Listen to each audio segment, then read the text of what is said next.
From LearningRadiology.com, Chest Trauma. Hello, I'm William Herring from Albert Einstein Medical Center in Philadelphia. Trauma is the leading cause of death in the United States from ages 1 through 45. Motor vehicle collisions are the largest contributor to blunt chest trauma. The major goal of imaging in trauma is to determine if surgery is required. We're going to look for rib fractures, pulmonary contusions, pulmonary lacerations, abnormal collections of air, and abnormal collections of fluid. Rib fractures are the most common blunt chest injury. They are important because of the internal injuries with which they are associated. In one study, the mortality rate reached 12% in individuals who had rib fractures associated with their chest trauma, and it was estimated that there was a blood loss of 100 to 150 cc's per rib fracture. In another study, elderly patients with 3 or more rib fractures were found to have a 4 times greater mortality than those who did not. So rib fractures are important markers for significant underlying disease. Ribs 4 through 9 are the most commonly injured. If you see a fracture of rib 1, then you should look for associated facial fractures. Ribs 1, 2, and 3 traditionally have been thought to be protected, and so fractures of those ribs have been associated with serious trauma, like a rupture of a bronchus. Fractures of ribs 4 through 9 could produce pneumothoraces or pulmonary contusions. And if you have fractures of ribs 10 through 12, which are below the diaphragm, then think of liver and spleen lacerations. 3 or more contiguous ribs fractured in 2 or more places can produce a flail chest. This is an example of fractures of the left 9th and 10th ribs. Since the fractures are displaced, there would be greater concern for injury to the underlying spleen. Here is a CT scan of the chest, which demonstrates a portion of a posterior rib, shown by the red arrow, which is penetrated into the lung, having arisen from the location of the blue arrow, and produced not only a pneumothorax, but also a pulmonary contusion. This is a patient involved in a motor vehicle collision who has multiple fractured ribs on the left side. The 4th, 5th, 6th, and 7th ribs are fractured posterolaterally.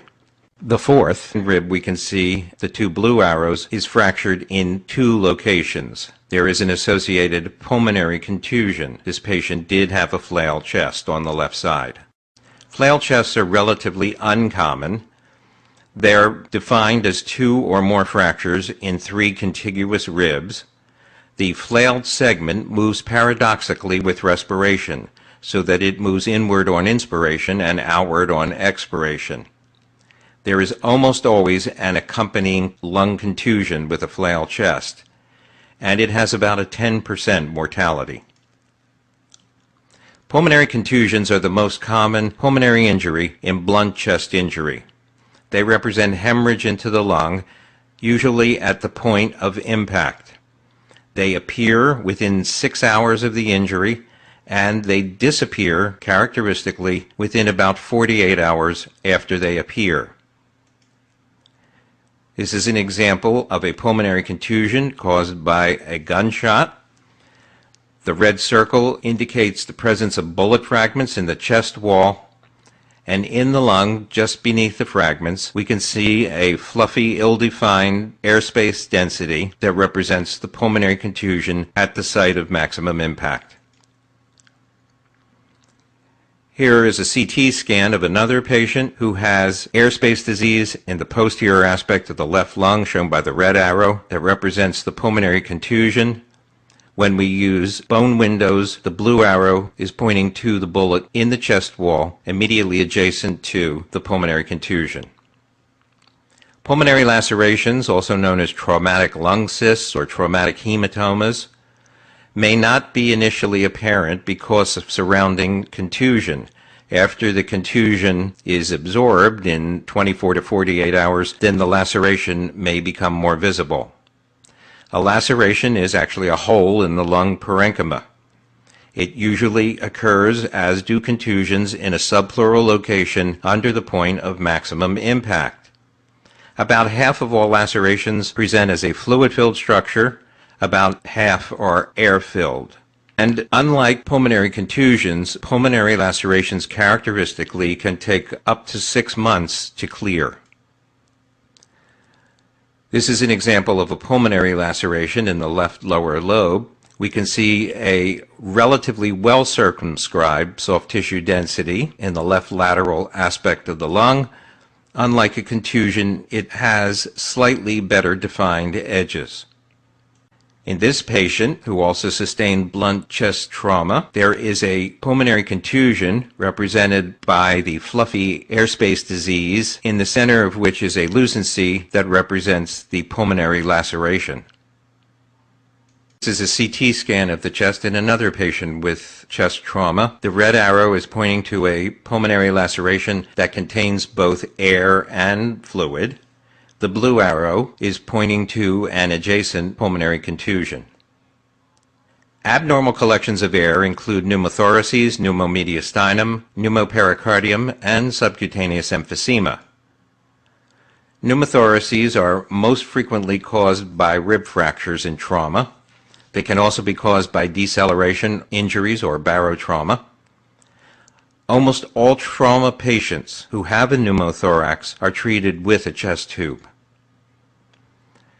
In order to diagnose a pneumothorax, you must see the very thin visceral pleural white line. There may also be absence of lung markings peripheral to the visceral pleural line, but lung markings may also be absent in cysts or bullae, so finding the visceral pleural white line is the key to the diagnosis of a pneumothorax. Beware of skin folds and beware of bullae. Here is an example of a right tension pneumothorax. We see clearly the very thin white visceral pleural line and the absence of lung markings peripheral to it. There is a slight shift of the heart and mediastinal structures to the left. The patient also has a scoliosis, which is adding to that shift. Here is a CT scan of another patient who has an obvious pneumothorax on the right side. The denser portion of the right lung at the base could represent a pulmonary contusion or an area of aspiration, and you can see that there is a slight shift of the heart and mediastinal structures toward the left, indicating that the pneumothorax is under tension. Here is a large right-sided pneumothorax to which the red arrow is pointing, with very little in the way of shift.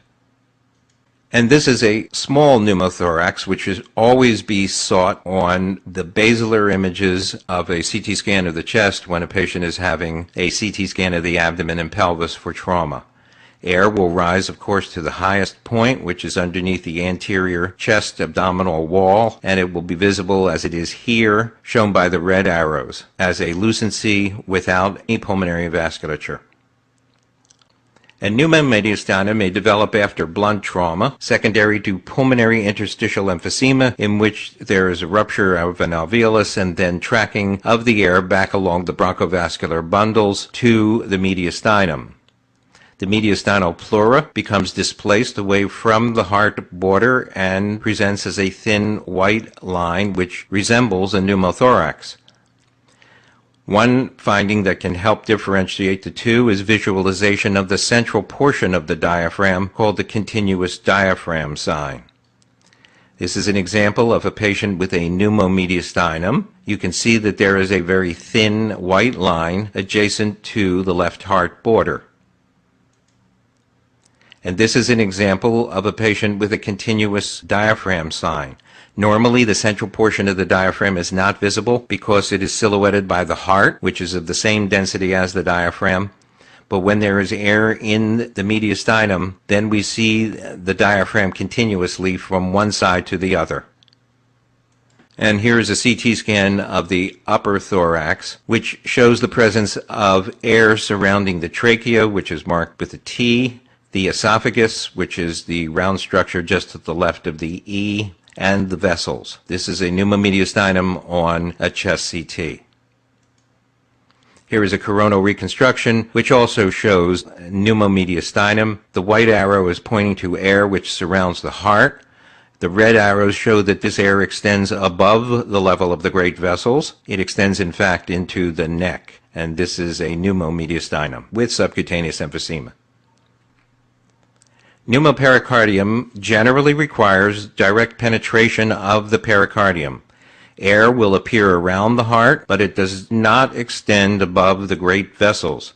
It is very difficult to differentiate a pneumopericardium from a pneumomediastinum. This is an example of a pneumopericardium. The air here is seen as the lucency between the thin white line representing the parietal pericardium and the heart itself, but the air does not extend above the great vessels. Subcutaneous emphysema is manifest by streaky air that interposes itself within the muscle, usually over the lateral chest wall or in the neck. A localized form of subcutaneous emphysema implies a penetrating injury at that point. A more diffuse form of subcutaneous emphysema is associated with pulmonary interstitial emphysema. This is a good example of a patient with subcutaneous emphysema. Inside the red circle, you can see multiple streaky densities of alternating white and dark lines representing air that is interposed in the muscles of the chest wall, the typical appearance for subcutaneous emphysema. And this is a lateral neck, which also shows subcutaneous emphysema. The red arrow points to the streaky air in the muscle. The white arrow is pointing to a collection of air in the subcutaneous tissue. Abnormal collections of fluid include hemothorax and chylothorax. A hemothorax is indistinguishable from a pleural effusion on conventional radiography. On CT scan, a hemothorax will have a higher CT density. Bleeding from the lung parenchyma is usually self-limiting, whereas bleeding from an intercostal artery tends to produce enlarging hemothoraces. Loculation in a hemothorax occurs early. The fibrinous adhesions occur early in the process, and loculation may occur within a matter of days. Here's an individual who has a large right hemothorax produced obviously by this bullet. You can see that there is actually a slight shift of the heart and mediastinal structures to the left by the mass effect caused by this large hemothorax. Chylothorax is unusual. The thoracic duct may be torn from blunt or penetrating injuries. The key is the appearance of a pleural effusion several days to a few weeks after the initial injury. The effusion can occur in either or both hemithoraces, and if a pleural tap is performed, it yields lymph. On the left, we see an individual with a blunt chest injury. On day 0, the red arrow is pointing to a pneumothorax. Beneath the pneumothorax, there is a pulmonary contusion, but you can see that the left lung is relatively clear. About 2 weeks later, the individual develops a large left effusion, as indicated by the red arrow, and this represented a rupture of the thoracic duct. Fractures of the trachea and bronchi are unusual. They usually require severe trauma, usually of a blunt nature, and frequently resulting in fractures to ribs 1 through 3. The main stem bronchi are affected more often than the trachea itself. Fractures of the 1st through 3rd ribs require a force that can be sufficient to rupture a bronchus. In this individual, there are fractures of the left 2nd and 3rd ribs, pointed to by the red arrows. There is no ruptured bronchus. Features of a fractured trachea or fractured bronchi include mediastinal or subcutaneous emphysema. You should look for a large pneumothorax which does not respond to suction, and if that occurs, think of a rupture of a bronchus. Lobar atelectasis is unusual as an occurrence immediately following trauma, so if you see lobar atelectasis, you should think of the possibility of a ruptured bronchus. And there is a sign called the ptotic lung sign, in which essentially